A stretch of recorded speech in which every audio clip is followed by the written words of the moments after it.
Grafting করা কিন্তু ছাড়িনি এখন। ঠিক আছে, তো আজকে সেটাই আপনাদের কাছে শেখাবো। এটা শেখানোর মধ্যে কিছু নেই, খুবই একটা ইজি একটা প্রসেস রয়েছে।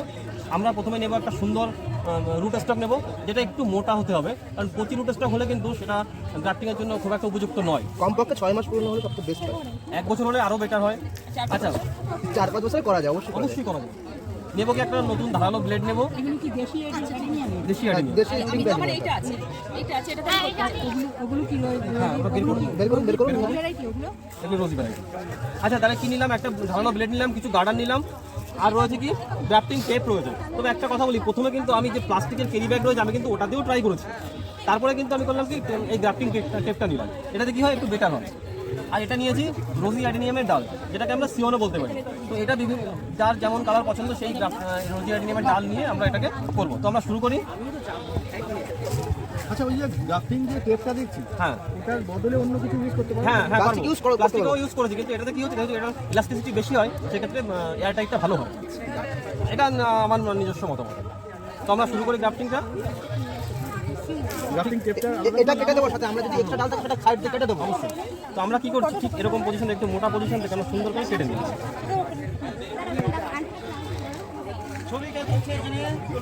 এটা টিস্যু পেপার রাখবো, টিস্যু পেপার নেই জন্য আমরা এই কাগজটাতে কাজ করছি। দাদা, আমি একটা পয়েন্ট অ্যাড করতে চাই এখানে। আমরা যদি টিস্যু পেপার বা কাগজ না দিয়ে এটা খানিকটা কষ্ট বেরিয়ে যাওয়ার পরে তারপরে যদি আবার একটু কেটে দিই, সেক্ষেত্রে কষ্টটা বেরিয়ে যাবে।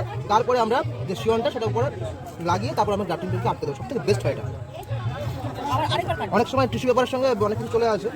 ও যেটা বলেছে, দেখা যাচ্ছে এটা কাটলাম, কাটার কিছু সময় আমরা রেখে দিলাম, রাখার পরেই কষ্টটা বেরিয়ে যাবে। বেরিয়ে যাওয়ার পরে আমরা এখানে মিনিট 15 বাদে হালকা করে আবার এসে কেটে দিলাম। দেখা যাচ্ছে এবার কিন্তু কষ্ট সমান্তরালভাবে কাটতে হবে, চারা বাঁকা করে হলে কিন্তু হবে না। এবার এই সিয়ন ডাল থেকে আমরা একটা ডাল কেটে নিচ্ছি। অবশ্যই শিওন ডালটা রুট স্টকের থেকে সরু হতে হবে। সমান হলে হবে না? সমান হলেও হবে, কিন্তু সরু হলে ভালো হয়। সমান হলেও হবে, কিন্তু বড় হয়ে গেলে একটু অসুবিধা হয়। ছোট হোক বড় না হোক,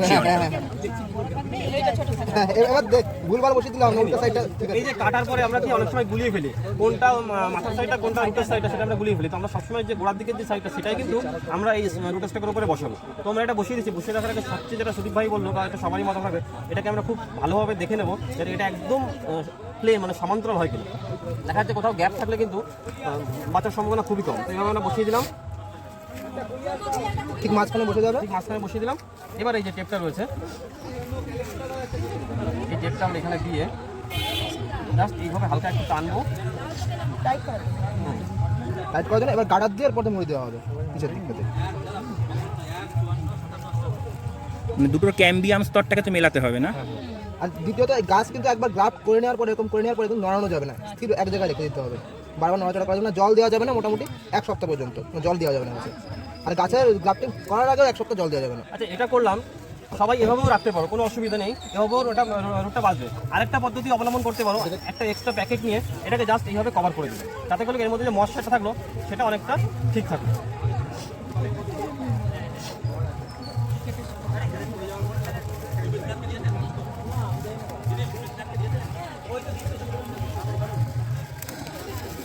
এই প্যাকেটটা না দিলেও চলে, এরকম যে ম্যান্ডেটরি দিতেই হবে সেরকম নয়। আমি কয়েকটাতে দিয়ে দেখেছি, বেটার হয়। অনেক সময় কি হয়, মশলা চলে যায়। অনেক সময় গ্রাফটিং টেপ অনেক সময় হালকা চির আছে, আপনারা দেখতে পাচ্ছেন না, চেরা আছে, সেক্ষেত্রে ভিতরে মশলা চলে যায়, তো পচে এই যায়। গ্রাফ এটা কমপ্লিট হয়ে গেল, বা সেটা আমরা সেটা দেখে দাদা, এটা মোটামুটি কতদিন বাদে তোমার করা যাবে, যে বোঝা যাবে যেটা খোলার? হ্যাঁ, ঠিক এটা এইভাবেই থাকবে। তো এটা আমরা দেখবো, এই যে রুট সিয়নটা দিয়েছে, সিয়ন থেকে সরু সরু এই যে খুশি বেরোবে, তখন আমরা দেখবো যে এটা খুলে দেওয়া যাবে। তো এখানে আরেকটা জিনিস আমরা বলে দিই, হতে পারে এই রুট স্টকটা হয়তো বাঁচলো না, তাহলে কি আমরা হতাশ হবো? একদমই নয়, কারণ এই রুট স্টক কিন্তু নষ্ট হয়নি। যদি নষ্ট হয়ও, এই সিয়নটা নষ্ট হবে। আমরা নেক্সট টাইম কী করবো, এই যে রুট স্টকে যে পজিশন থেকে আমরা কাটলাম, ঠিক তার একটু নিচ থেকে আবার কেটে নতুন সিয়ন আমরা ওর উপরে বসিয়ে দিতে পারবো। তাতে করে দেখা যাচ্ছে আমাদের রুট স্টক কিন্তু কখনোই ওয়েস্টেজ হচ্ছে না।